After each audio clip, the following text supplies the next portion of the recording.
Welcome to Private Club Radio, your weekly source for industry education, news and discussion. Broadcasting from Tampa, Florida, ladies and gentlemen, here is your host, Gabriel Aloisi. Well, there are good episodes of Private Club Radio, and they're all good. But then there are great episodes, and your ears are in for a treat today because this is one of those great episodes.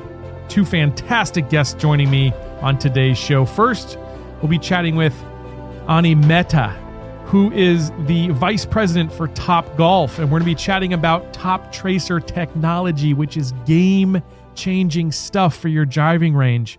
Your members will be begging you for it. If they're not begging you for it, they will be loving you for installing one of these things at your club. It will make you the toast of the town, I promise you. If you've heard anything I've had to say over the last couple of years, you know I've been talking about how to gamify the process, how to gamify the experience of membership. And one of the examples I always use is Topgolf. And now they've got Toptracer, which is basically bringing that Topgolf experience to your driving range. It is game-changing stuff, folks. You're going to want to hear what Ani has to say. After he comes on the show, we'll be speaking with Hannah Eanes, Vice President of Member Relations for the Professional Club Marketing Association. That's a great little chat we have about membership recruitment. If your club is in the 95% of clubs around the country who need more members, this is one you're going to want to listen to. Hannah shares with us a number of wonderful tips on how to get your members referring and getting in the mode of inviting their friends and loved ones. Awesome, awesome stuff. I have some really, really good news for you folks out there in Europe. I got word on Friday that I will be presenting at the European Conference on Club Management presented by the CMAE in Marbella, Spain in November. On November 18th through the 20th, that conference is happening. Looks like I'll be speaking on the 18th, and I am stoked. This is one I really wanted to be at. I really love the vibe in Europe. We've got a ton of fans of this show in Ireland, in Wales, in the UK, in Spain, and in other European countries, and I can't wait to spend a little time with you guys and gals over there. Really excited for that one. So if you are on the fence about going to the conference this year and you're a fan of this show, maybe that will put you over the top. Obviously, I'm not the only reason to go to it. It's going to be pretty incredible. They'll be announcing the education at the end of this week. It'll be about 6 months before that conference happens. They'll be releasing all the names of the speakers and the educational sessions. So I invite you to head on over to the CMAE's website. Let's see what it is. Let me type it in. It's cmaeurope.org. I love the internet and how quick it responds. It's an amazing world that we live in, isn't it? Well, without further ado, let's bring on our first guest. Well, my next guest is Ani Mehta. He is the Vice President of Corporate Development for Topgolf. Mehta leads the strategic investments for Topgolf Entertainment Group, and he's taken a leadership role with several key initiatives for the company, including Topgolf Crush, Topgolf Swing Suites, and what we're going to be talking about today, Toptracer Range. If you've heard me speak around the country lately or talk on this show, I've extolled the benefits of having a system like Toptracer, so I'm super excited to have Ani on the show. Ani, welcome to Private Club Radio. Yeah, Gabe, thanks very much for thinking of us. Very excited to speak to you and to your audience about Toptracer. Fantastic. Well, let's start with an overview of what Toptracer can do, some of the features and benefits, and how it can really be a bolster for clubs out there. Yeah, great question. So Toptracer is a company that we acquired about 2 years ago. It was called Toptracer back then. They're based in Stockholm, Sweden. And the idea behind the acquisition, was twofold. One is, how can we leverage their technology, which at that time was purely or mainly focused on the broadcast product, what you see on TV. Yep. How can we use that technology to, one, expand Topgolf's brand name and recognition, And then two is, we knew that they were working on the Toptracer range technology at that point too. How can we use that Toptracer range technology to expand, the Topgolf experience outside of, the four walls of our venues. Toptracer, is a camera-based technology that tracks, the flight of a golf ball. So when it comes to the broadcast product, it is tracking that singular golf ball that is being hit by the professional. The same technology you see on, all the professional golf broadcasts on NBC and CBS, Sky Sports, etc. Toptracer range, also a camera-based technology, but it's in contrast to the broadcast product. It is tracking not just one singular golf ball, but it is tracking all the golf balls that are hit from a driving range. So if you have a 10-bay driving range in Massachusetts, or if you have a 300-bay driving range in downtown Seoul, it can track all those golf balls at the same time. That is really exciting and amazing to me. But the real magic is on the game interface side. So once you're tracking a golf ball and you layer on top of that a gaming experience like the one we have, that's what gets really exciting for golf ranges, golf clubs, whether public or private, and ultimately for the end user. Because now, in contrast to the old driving range experience where you went and hit golf balls without any real feedback or purpose or entertainment, now you can go to your driving range, the same driving range, and hit golf balls, and you can practice with purpose and data. But you can also have a little bit of fun if you want to play golf courses, or if you want to play a Topgolf like points game, or if you want to challenge your friends to a game of long drive or closest to pin. So essentially, it's about making the golf experience more fun. It's about attracting not just the core golfer, but also attracting people who currently sit on the fringes, right? The kids, non-golfers, women, minorities, and bring them into the foray. So that's the whole idea. It's very similar to Topgolf at its heart. It's about making golf more fun and accessible through technology and gamification. Yeah, what I love about it is it's just a way to make the game a lot more social, and I think the game was meant to be social in the first place, and maybe we've lost a little touch of that. But and also just a great way to bring some of the maybe disenfranchised members of the club, maybe the social and athletic members who are just scared to play golf, to actually get them excited about the game. Have you noticed that it kind of gets people motivated to play, and it's sort of growing the game, isn't it, having this Topgolf and Toptracer technology?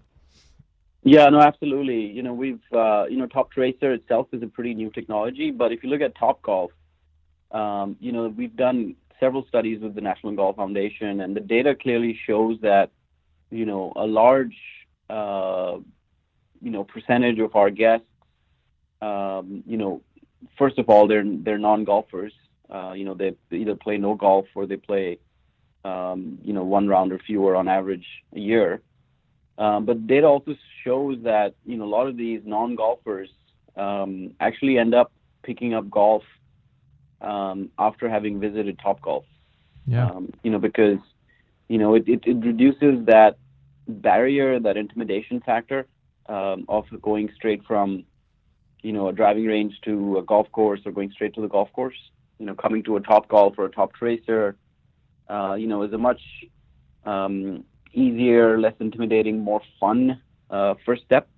And then, we find that a lot of those people actually end up liking, golf, and ultimately end up taking it to the green grass golf course. Right. So the data definitely shows that. I remember my first time on a golf course.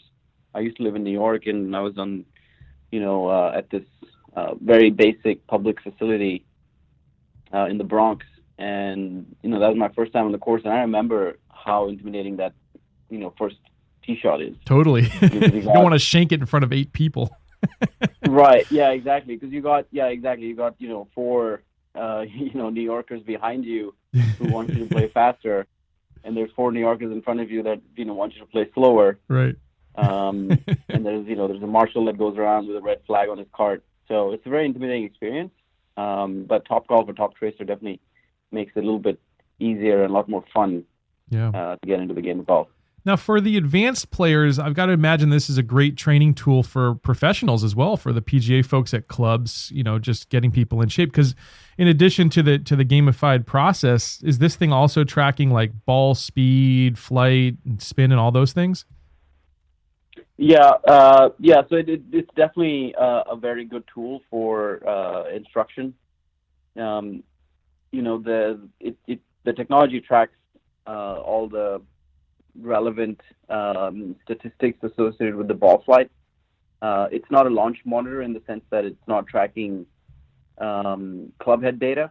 So there are limitations for sure, but it tracks all the data points associated with your ball flight. So your flat carry and your total carry. It tracks your obviously it tracks the shape of your shot, which is really essential if you're trying to teach someone how to slice it or not slice it. Right. It tracks, apex. So it tracks all the relevant ball statistics. If you remember before Toptracer showed up on TV with the broadcast product, watching golf on TV was, pretty, relatively flat experience. Right. Totally. But when Toptracer came out with the broadcast product 5, 6, 7 years ago, that changed how people watch golf on TV, how they enjoyed it. And now we're at that point where, it's just not the same experience watching golf without a tracer. Right. People are demanding it not just on tee shots, but every shot. Yeah. And that's essentially what the Toptracer range experience does. Right. There's something really exciting about watching the tracer of your golf ball and getting accurate, reliable data that you can track. So for the serious golfer, it's really exciting. But it's also really fun for someone who's just looking to kick back and play some games. Yeah, it's almost like the yellow line in football. Like you've got to have it now. I can't even remember watching football without the yellow line. It seems it's wild. Now, for folks who are having trouble visualizing this, you can actually play like courses on this. So it's like you hit your shot, and it's like you're playing Sawgrass or one of the other famous courses out there. Is that? Am I explaining that correctly? Yeah, that's exactly right. We have a golf, we have a game mode called Virtual Golf that currently has 6 or 7 golf courses that you can play.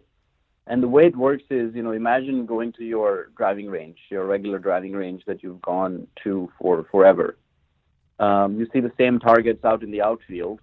When we install the Toptracer range technology, what we do is calibrate the technology to existing targets out on the range. Nice. So your regular yellow flag, blue flag, you see all of those. None of that changes. The way the virtual golf course mode works is you use those targets that you see in the real world that have always been there, and you use them as aiming points to play the golf course. So that yellow flag that you see at 180 yards towards the left side of the driving range, the system might say, okay, that yellow flag corresponds to the middle of the fairway on the first hole at Pebble Beach. Yep. So you hit your drive 260 or whatever you might hit it in roughly the same line as that yellow flag, and what you'll see is that it ends up in the middle of the fairway in the virtual golf course mode on the screen that's in front of you. And then you kind of follow that same process for the second shot. Right now you're aiming at the white flag towards the right side. That's 160 yards out. So essentially, it kind of it's like a mixed reality type of setting where you're aiming at real targets, but they correspond to something different in the virtual environment. Yeah, it's like an augmentation, right? Kind of like playing what was that? Pokemon Go? Is that the thing? Go? Yeah, exactly. Yeah, it's exactly like that, and that's the beauty of the system, which is, we can do anything in the virtual environment. Today we have, these 6 game modes, but we have a full development team that's working on not only enhancing those game modes but also developing new ones. And you could do anything in that virtual environment, right? You could have, balloons and bubbles and dinosaurs walking across the screen on the game screen. But those actually correspond to something that you might actually see in the real world. Yeah. So can I make a suggestion for you? Yeah. Can I make a suggestion? I'd love to. I love my thing. Of course, especially as a kid, I don't do it really anymore because it's dangerous. But I used to try to always hit the ball picker. So if you could build a few ball pickers in there that you could slam, it'd be a little less dangerous way to have some fun. Yeah, no, absolutely. And believe it or not, I mean, you're not the first person who's made that suggestion. Oh, I can imagine. People do love hitting the card. So yeah, I mean, you can definitely do that. That's cool. So yeah, so that's one of the beauties of having this type of technology. What is the installation process like? So if I'm a general manager out there, I'm thinking about getting this installed at my club. Is it a long process? Is it an expensive process? Can you show us what that looks like, Ani? Yeah, great question. So the way we've designed the technology and the installation process is, obviously keeping the driving range or the golf course owner in mind. We're trying to make it really, really simple. So taking a step back even before the installation process, our pricing model is also designed to make this very affordable in the sense that, there is no upfront payment. We don't sell the hardware. The technology is delivered on a lease or a rental type basis, where for a fixed monthly fee based on the configuration of the driving range and how many bays you're looking to convert.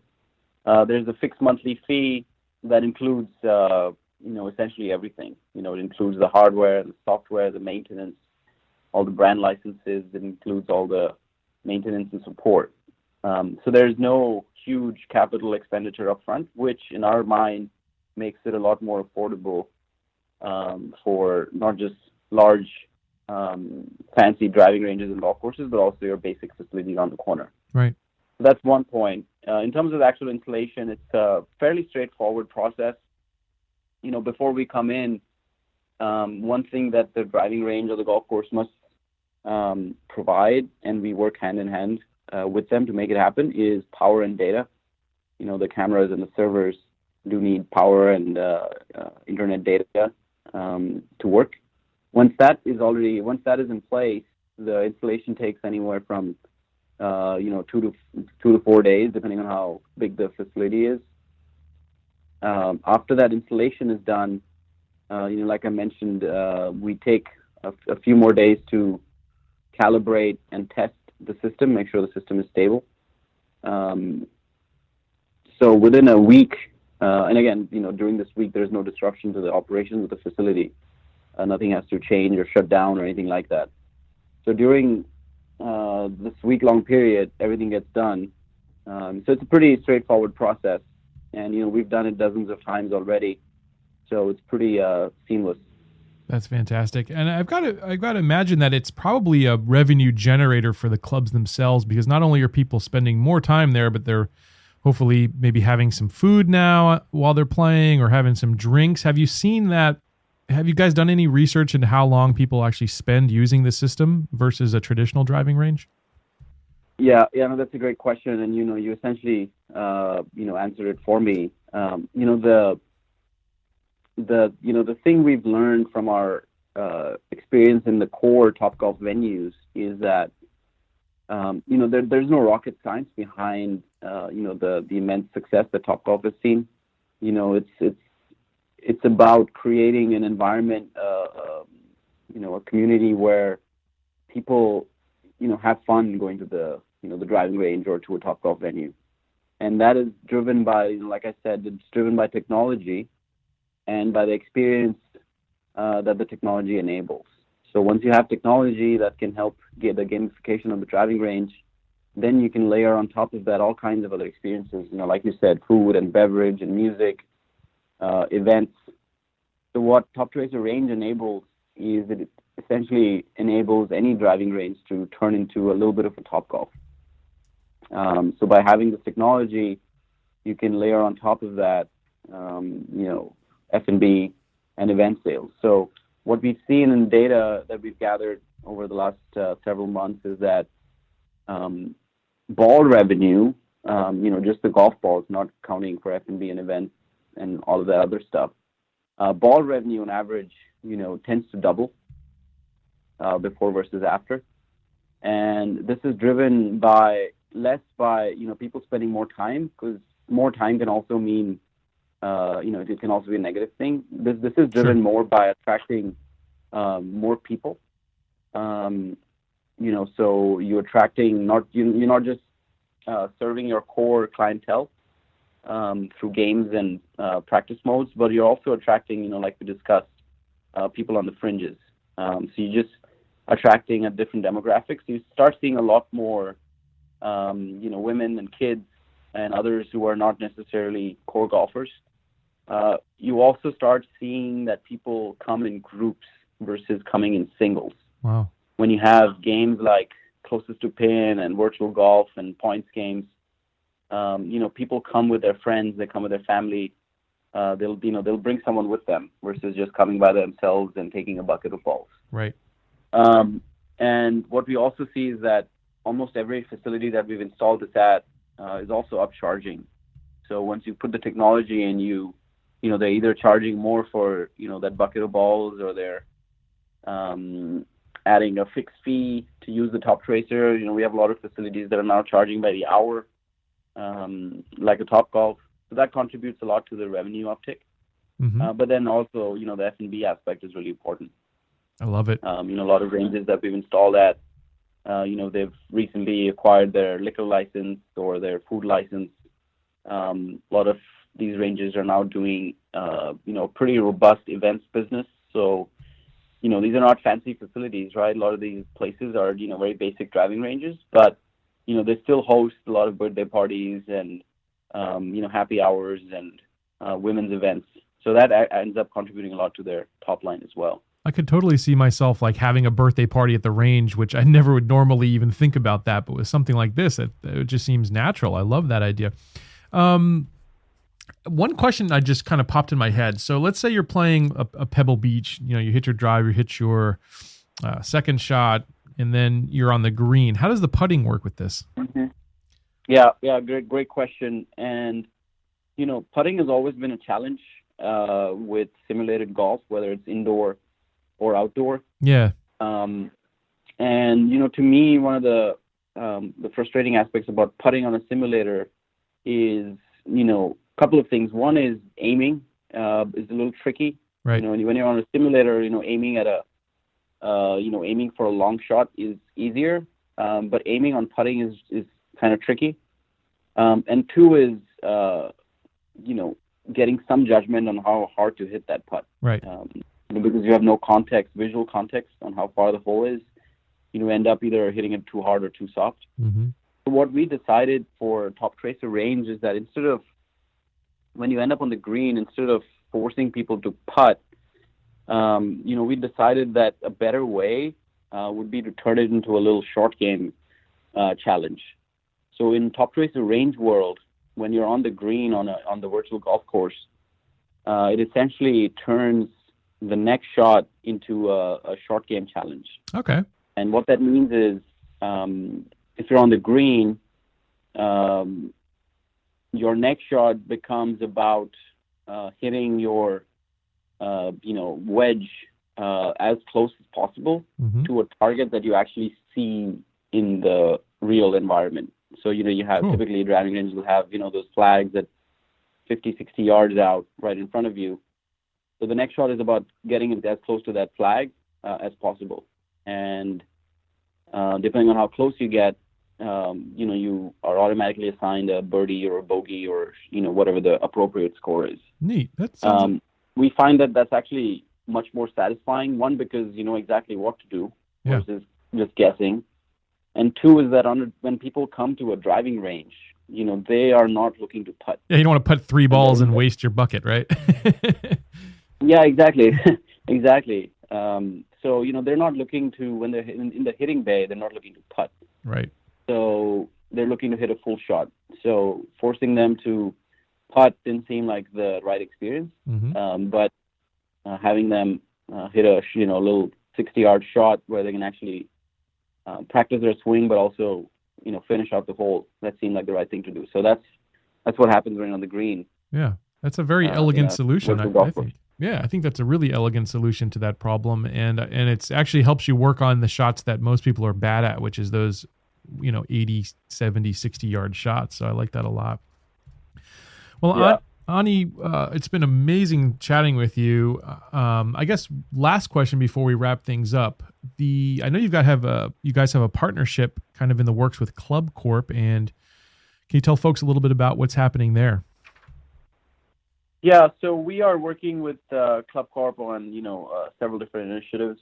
On the Toptracer range project specifically, we are about to. We're in the process of installing the Toptracer range technology at one of their facilities in Dallas called Brookhaven Country Club. So that should be open shortly. It's a beautiful facility, and they will have several Toptracer bays. And their motivation is similar to some of the things that we discussed earlier on this call, which is how do you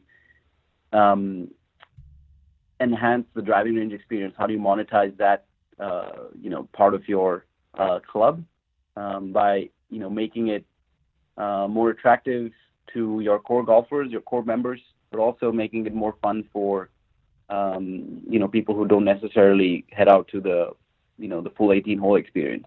So again, women and kids and other people on the fringes.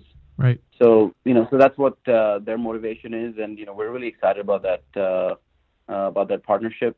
So that should be open in the next week or so.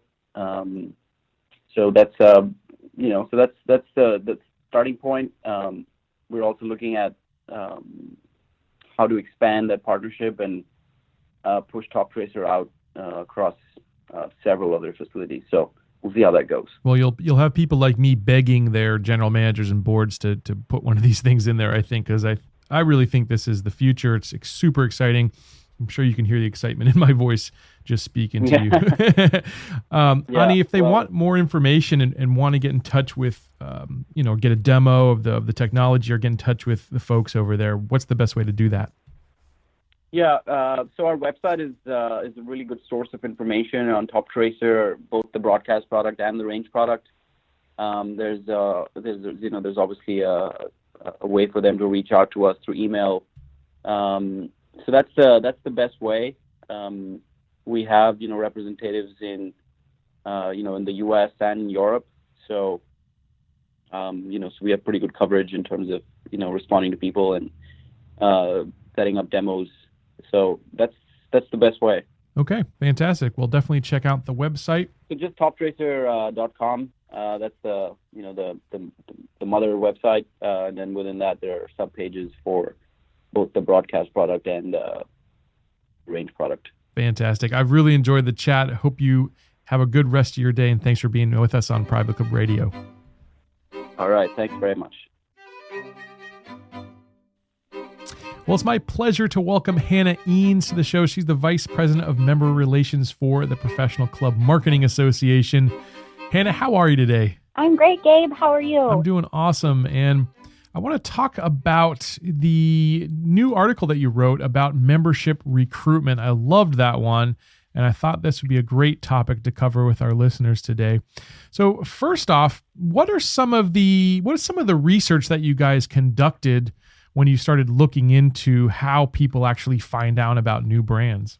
Yeah, I think, that's something that clubs are always kind of looking for as it pertains to just statistics that are working, things that are working for private clubs. And so on an annual basis, we do a couple of different studies. And in kind of towards the end of 2017, we did kind of a membership sales process analysis. And through that study, we found that 80% of the people participating in that study confirm member referrals to be their most preferred source for well-qualified new members.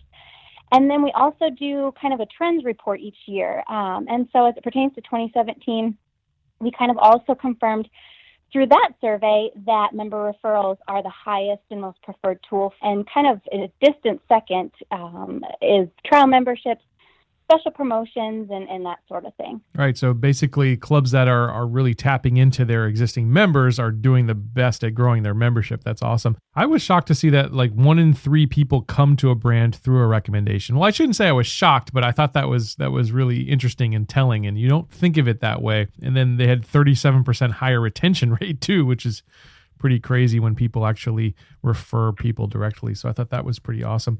Now, I want to talk to you about the process and how clubs should go about actually creating this culture in their club of referrals. What would you recommend, Hannah? Yeah, I think there's a couple different components, maybe 3 components that kind of go into that. And it's really about building a referral-friendly membership culture overall, really creating that sense and that, I guess, vibrant culture around membership referrals. Mm-hmm. And I think one of the initial ways to go about really making sure your membership is engaged in that process, to really include it in as part of their, new member orientation program, as they're becoming assimilated with the club. And I know to some that may seem a little bit forward, I think, but, if clubs have done a great job of really finding that perfect professional to kind of be in that role of membership retention, relations, or even membership sales and marketing, that person should really naturally have a genuine and an authentic way of kind of positioning the importance of membership referrals. And, kind of a way of presenting this, I think, is transparent in nature. I think we all, have recognized that private club members really appreciate transparency as it pertains to their investment and what's going on within their club. And so I think, a lot of times it's okay to kind of share your statistics as it pertains to new members, sharing, with your new member class statistics of how many members you're maybe bringing in, and what the percentage of those new members are really resulting from member referrals, so that they can kind of understand, hopefully that percentage is high, yeah, but they can really recognize, their important role in doing that. And also kind of the impact that it has overall on the sustainability of the club, having a healthy roster. I think it's also kind of interesting to think about maybe putting together a series of time correspondences. I know a lot of strong retention programs and new member onboarding programs have kind of a series of time correspondence, whether it be 30, 60, 90, 100 days. It just kind of depends on each specific organization. But I think by kind of having a formalized process, maybe at some point reminding prospective or potential members to be brainstorming some of their friends or colleagues or acquaintances that would be good fits as new members. Throughout the process, maybe providing them with referral cards, if referral cards are something that you're using. And then, at some point actually directly, making that request. And I think all of this really helps to ensure that new members understand the importance of their role in referring. They recognize that referring is really their responsibility. And because you have kind of been clear about the process and the timeline as it pertains to them referring, they're really prepared to support you in your efforts in continuing to grow the club membership. Yeah. I think people are most excited when they first join a club. At least when I first get something new, or like, let's say I buy a new pair of jeans or a pair of shoes or something, that's when I'm taking pictures of it and putting on social media, right? Like that's when I'm super excited about a brand. So I think that's totally right on for sure. Exactly. Right. And if there's any other things, that would help you, I guess, arm your new members with generating that awareness of their new investment, such as a club hashtag and things like that. Referrals don't have to be as formal as that traditional membership card, and things like that have always kind of been traditionally used. Arming your new members with tools to help generate that awareness, such as hashtags, helping them figure out how to subscribe to your Facebook page, and things like that, really help you give them the tools that they need to be advocates for you. Yeah, for sure. I read this book years and years ago, which I love. It was a Malcolm Gladwell book called The Tipping Point. And what he mentioned in that book is that you've got to find, there's 4 types of people anyways, but one of the main types of people that any brand really needs to kind of explode is a connector. And so in your article, you talked about identifying club advocates and how to find those people in your club. What are some of the recommendations that you have for that, Hannah? Yeah, I think, you definitely need to create that sense of advocacy within your existing membership. And, obviously your most loyal and active members kind of tend to be those advocates. They usually can kind of genuinely and kind of naturally correlate the value of your club amenities and programs and services just because they're so engaged with them and they're using them so regularly. But I think oftentimes, we kind of take a look at these loyal and inactive members, and we're kind of shy to solicit them. They're already super involved. They're already doing a lot. A lot of times, maybe they're serving on committees and boards. But I think because they do care so much about their club, I think if, again, it kind of goes back to transparency. If we continue to kind of be open and honest with our membership about the important role they have in kind of sustainability and membership growth, or at least membership maintenance, we can really, I guess, set them up for success in really supporting our efforts. I think, when you take a look at your board and your committee members, we have kind of a fun, great example of a club who, they really kind of took a look at the way that their membership was structured. And in their situation, initiation fees made up a little bit lower percentage of their overall revenue. So for them, it worked to really kind of put together a little competition within their club board members. So what they did is they gave 10 vouchers of a set dollar amount to each of their board member for issuing to prominent members of the community. And because these board members were really, engaged in the process, they understood the purpose. They realized and recognized that it was significant to bring in new members. They were really inspired to distribute their vouchers. They were also kind of motivated by a competition within. There was a bar chart that kind of ranked their referral activity and success that was displayed to each of them during their meetings. And so they kind of had fun with that. And additionally, the credit was an opportunity that when they presented their recipient, it offered that board member kind of a nice perk that they could present to business partners, clients, and things like that. So it really was a win-win. There was some value there. There was some incentive there and whatnot. So I think, when you're taking a look at your members and really enlisting them as advocates, you have to really think about it from front to back and see, how can we use them effectively? How can we use them strategically? And how can we make it something that's easy for them to be a part of? Yeah, I love the easy thing. And I think that's the next point I'd like to ask you about is why is it so important that the referral process should be easy and understandable? Right. Well, I think it's pretty clear the world that we live in is driven by convenience.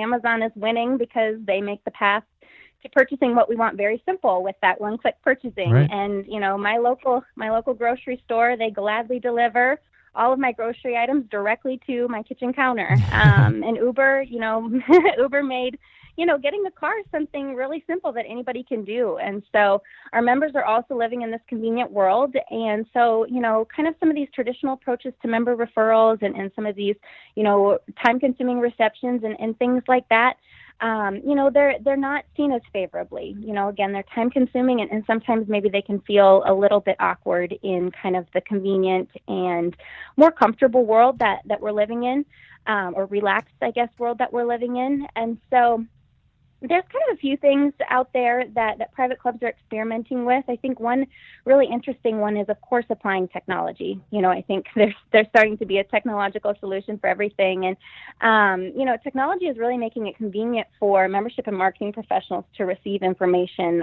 regarding guests that are coming onto properties.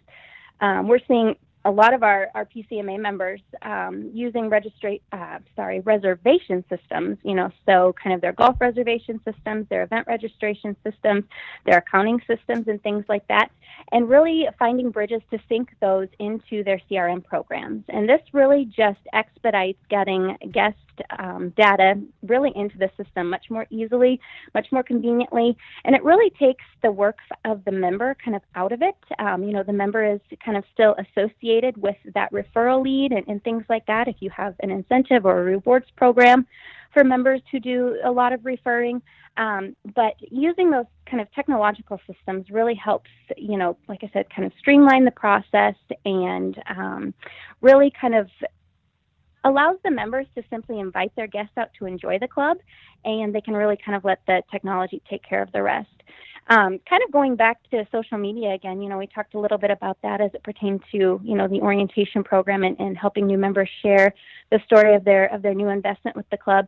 Referring isn't just about, the formal process of a member bringing a friend to the club. It's really about, generating awareness that they're members of XYZ Country Club. And so we're seeing again, I had mentioned hashtags earlier, but a lot of clubs are experimenting with Snapchat filters, and, Snapchat is really transcending generations as well. I know both of my parents are on Snapchat and have a lot of fun with it. And so, as the Memorial Day weekend is coming up, a lot of, youth camps and things like that are going to be happening at private clubs. Those Snapchat filters really are going to help clubs, reach a lot of different people. If there's, a little, I don't know, whatever the filter may be, if it's a few words, if it's, just sunshine, if it's fireworks, that are all kind of linked back to your club, is a really interesting way to kind of let members share what's going on with their club with their friends. Cool. That is awesome.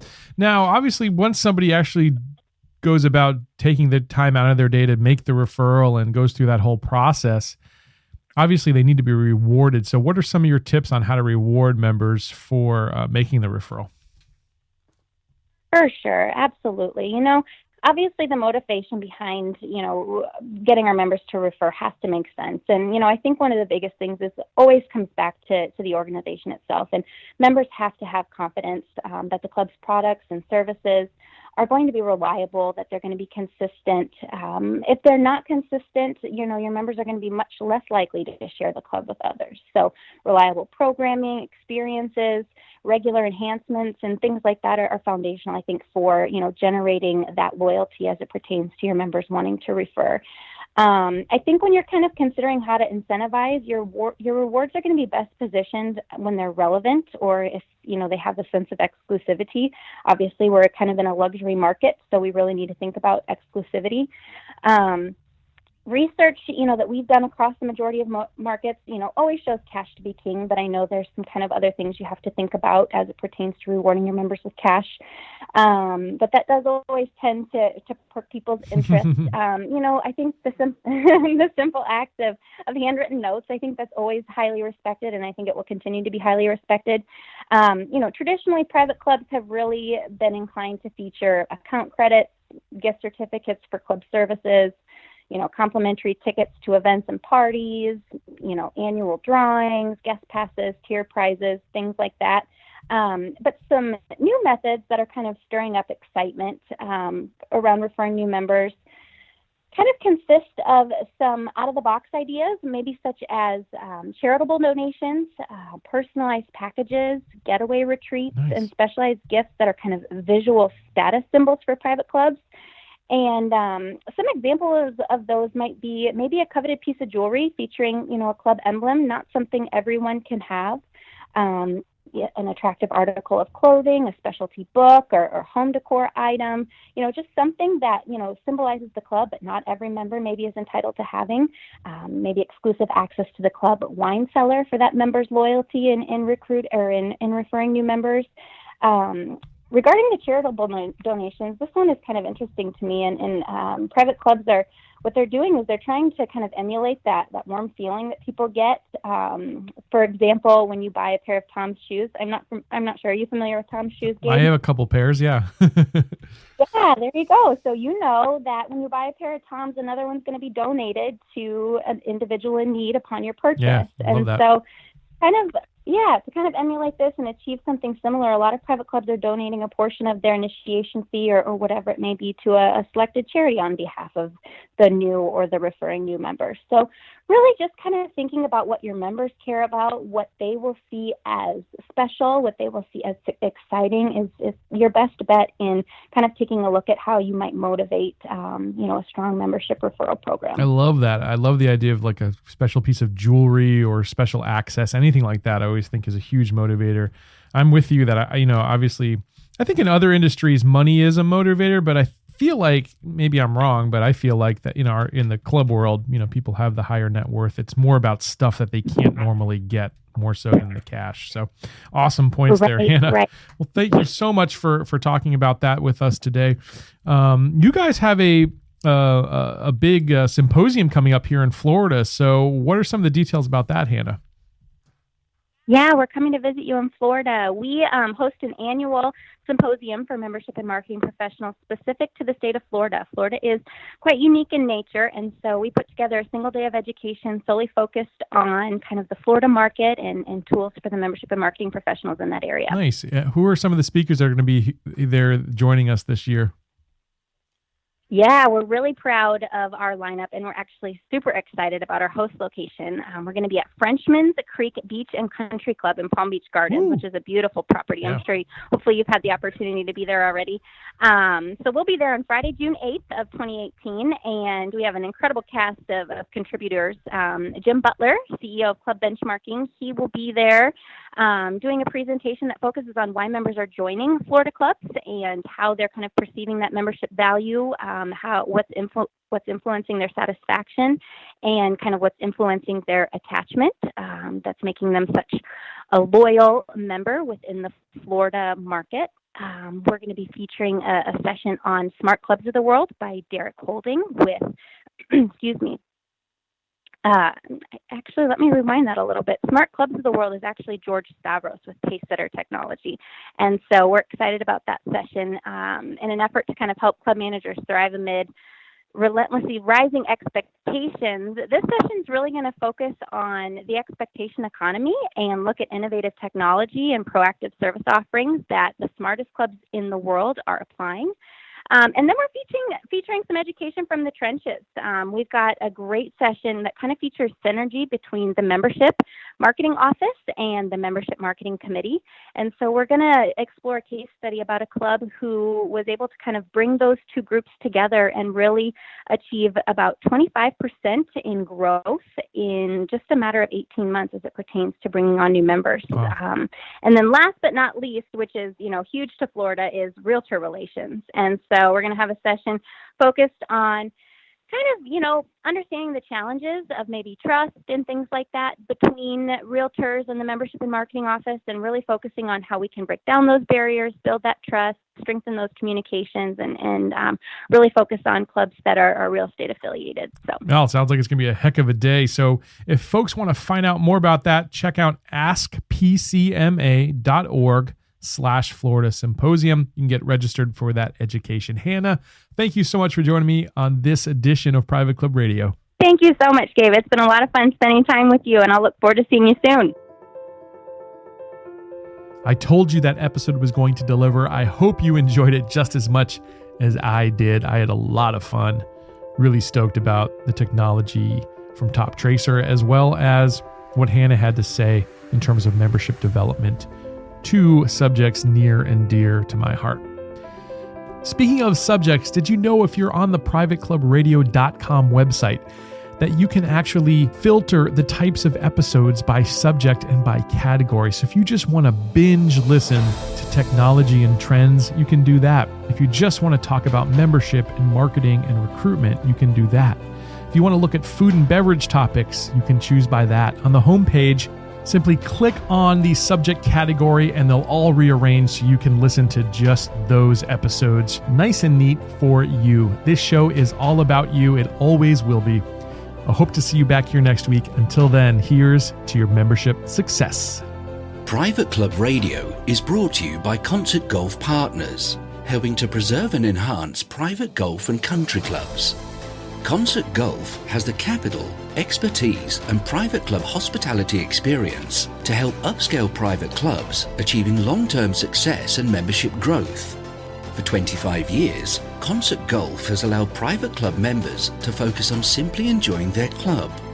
Visit concertgolfpartners.com to learn more about the recapitalization process.